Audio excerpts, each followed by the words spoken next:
I'm I'm stoked. Like I can't believe that we're already back here at this point. Like, yeah, I don't know. I don't know what to say. So, and we're back. Plan A for today is last heavy bench of meat prep. And because I'm saying there's a plan A, that implies that there is a plan B. And the reason I have a plan B is not because I am anticipating that things are going to feel shitty, not because I'm anticipating that I'm not going to be able to take my last heavy bench today, but in a peak, I want there to be some degree of flexibility and timing, and I want there to be some anticipation in case I need to pivot. I know that I'm not screwed. And like, if I know that I'm not screwed by pivoting, it's going to make it easier to pivot if I need to pivot, because the most important thing in a meat prep at the end of the prep is that you do not jeopardize your meat day by forcing something in training that isn't there on the day. So if today doesn't feel great, plan B is going to be just to take it light today and push it back to Tuesday. Now, obviously, I don't want to do that because I know timing-wise with how my bench peaks, it is going to work better for me if I take it today. And if I don't take it today, that kind of means that I kind of have to take it on Tuesday, which I don't want to be in that situation where I kind of have to take it on Tuesday. But even knowing that, like absolute worst case, if today feels terrible and Tuesday feels terrible, with where my bench is, with where the pec recovery is, it's not even so much like I need to peak for the meat because I really don't have that much of a base to peak from. What I need to do is just make sure that the shoulder is good to go on meat day. And if it doesn't feel good today, it doesn't feel good on Tuesday, I know that I'm going to have enough time to get it feeling good by meat day. So bottom line, most important thing is to make sure that my shoulder feels good. So we're going to make the best choices that allow me to do that. And obviously, I want to press heavy today because number one, I want to get something a little heavier in my hands.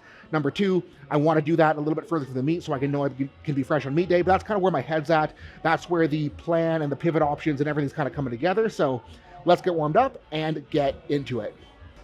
And I guess what you guys got to understand about Jim Seth is stupid and doesn't like to be very conservative. He likes to be full send all the time. And if I at least like think my way through worst case in the day, think my way through how I can pivot if the day goes to shit, I'm more likely to actually pivot rather than being stupid. So that is why I like to think about pivots before I get going. I don't know why, but I'm kind of feeling like I want to warm up with some extra wide grip stuff just to get the pec going.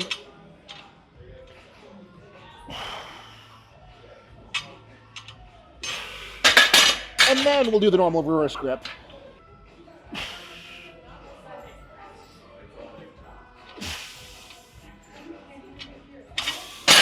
And now comp grip, world's most complicated bench warm up, but you know what? Shit feels good, so yeah.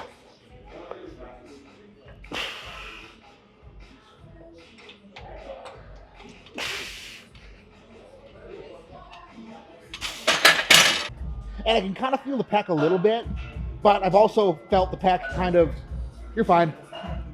But I've also kind of felt the pec all day today. I think just because I've been like thinking about this bench, nervous about this bench, like because I'm nervous about this bench, I'm like almost psychosomatically making it feel worse than it should. So let's stop doing that.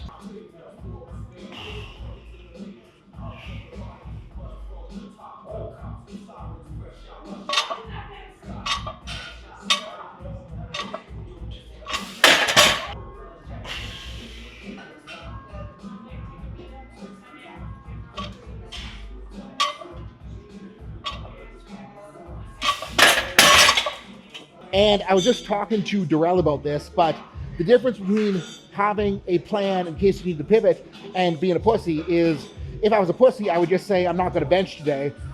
By having a plan to pivot, I'm giving myself a chance to find out if I don't need to pivot.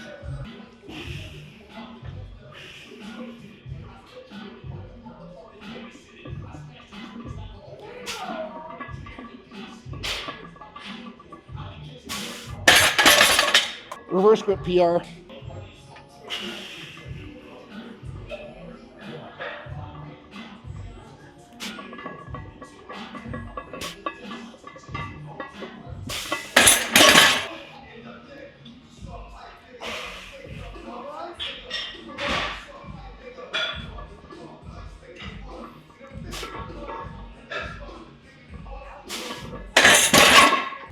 And we're kind of past that point of no return now, so this better feel good.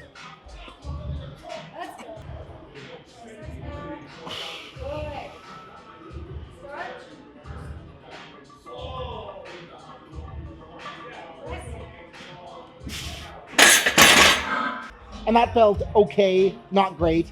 Wasn't expecting Miana to be such a dick with the press command, but I mean, it might happen on meet day, so I guess I gotta just do a better job here.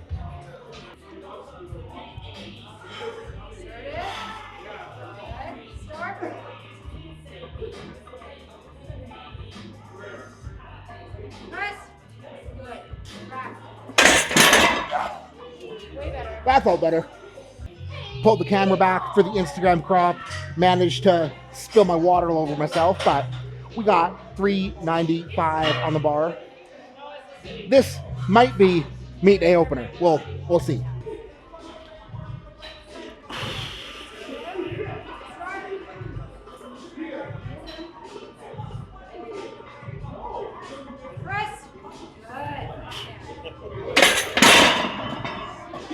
Yeah, that can be an opener. I don't know what to say. I'm just like thinking back to where we were 8 months ago, and I'm just like in disbelief that we got this on the bar.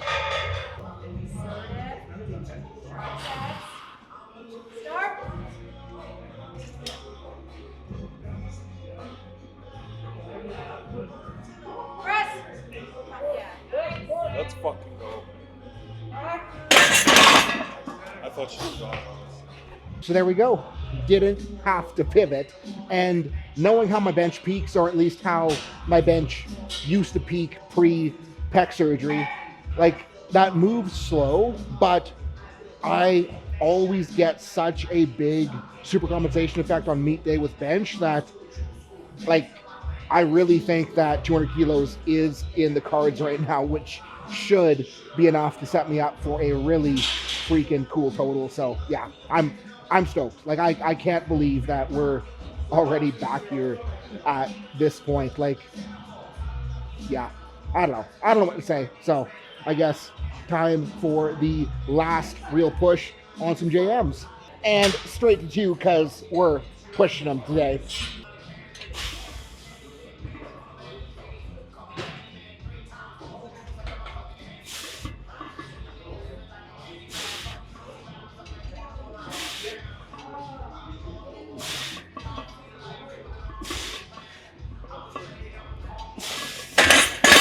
And 255 on the bar. Plan is to make this feel not bad enough that we can go up for another.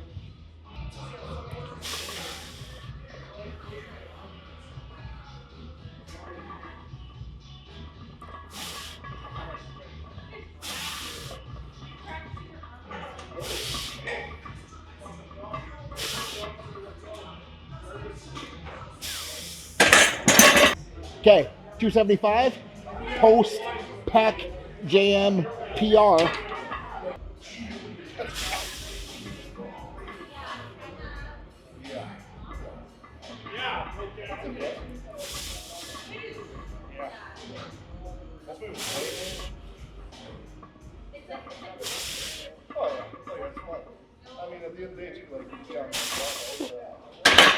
And not my best work, but enough to get the job done for today. So JM presses, where I see people screwing them up the most is that they're trying to get the bar lower, but they're not getting the bar lower by bending their elbows and loading triceps. They're getting the bar lower by rolling back with their shoulders, and they wonder why the hell their shoulders and elbows hurt. JMs, we want as little shoulder rotation as possible. We just want it to be closing the elbows, open the elbows, closing the elbows, opening the elbows, close the elbows, punch through, load your triceps, get a strong bench. And this is the last time I'm gonna run them till the meet, so drop it down to 2 plates, making sure the job is done.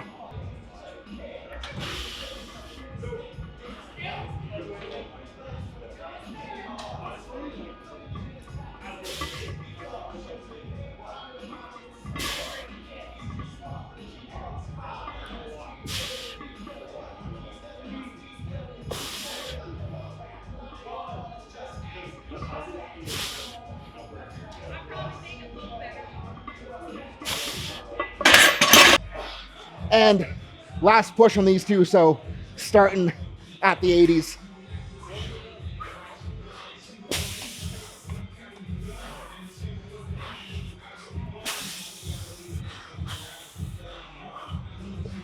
Kicking them up is still the worst part.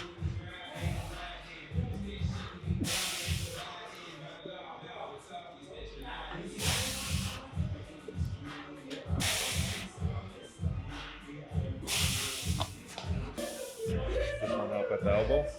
No, like just like pick the dumbbell up and just help me. Oh, okay, which side? Whatever you want to do first. Figure this out. Gotta be a princess and get help.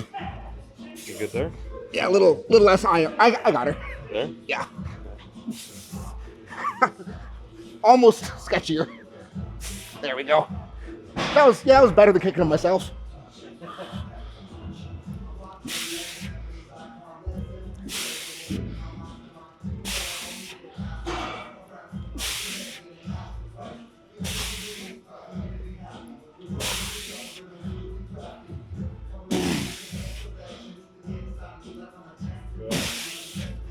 We'll go 110s. Extra princessy this set. Got me 2 helpers. Let's just tell me. Yeah, that's good. Good? Yup. Sick. Now to get situated. Come on.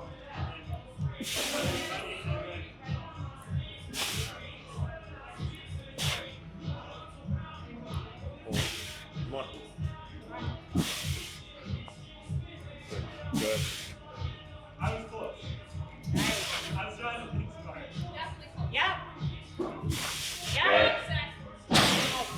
Sick. Thank you. And we're back in the corner for some hug practice. Going for a moderately hard push here.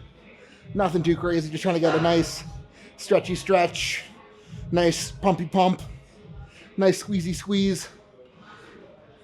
Really just trying to show myself that I can trust the pec to handle loading. And like, I mean, if I can press 425 well, I should be able to trust the pec, but you know, every little bit helps with this kind of thing. Just like getting comfortable with it contracting hard has gone such a freaking long way for me. God. That's a set. All right, set number 2.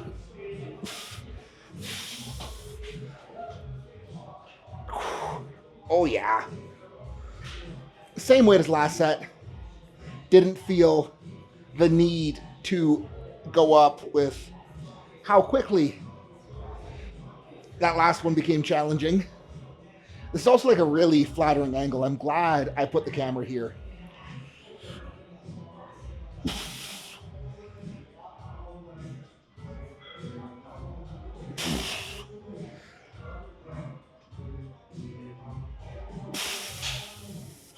And something I'm trying to do here is I'm like trying to protract along with the pec, because serratus being able to move the scapula is so critical to the pec's actual ability to contract. And that's also part of the reason why when I'm coaching bench or when I'm benching, I'm not trying to retract maximally. I'm trying to depress and then get a little bit of retraction. That gives me the freedom to allow the serratus to work and to let the scap move in protraction and retraction as I'm lowering the bar and then pressing it so the pecs can actually work. That's it, that nasty. And more rear delts, getting a little sloppy again on them, but since I've been running them like this, bench has just felt better and better and better because I've just been able to spread into the bar harder and harder and harder, which is just letting triceps have more workability. I wanted to talk more elegantly, but it's hard during a set.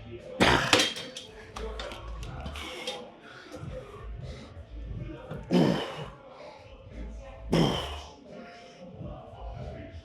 you'll notice I'm kind of rotating off the bench a little bit so that I can get more range in front of me and make it a little bit gnarlier in the bottom end. Yeah. And set number 2, same weight again, same intent. Just trying to reach out in front of me, pull back behind, reach out in front, pull back behind, make it feel really gross on the entire posterior shoulder. Gross in a good way. Gross in a, it's going to be productive and make me strong kind of way.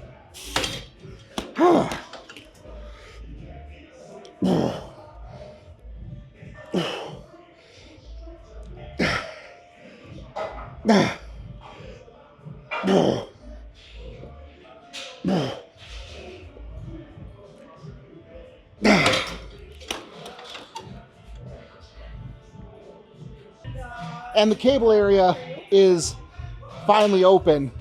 Gotta move the camera.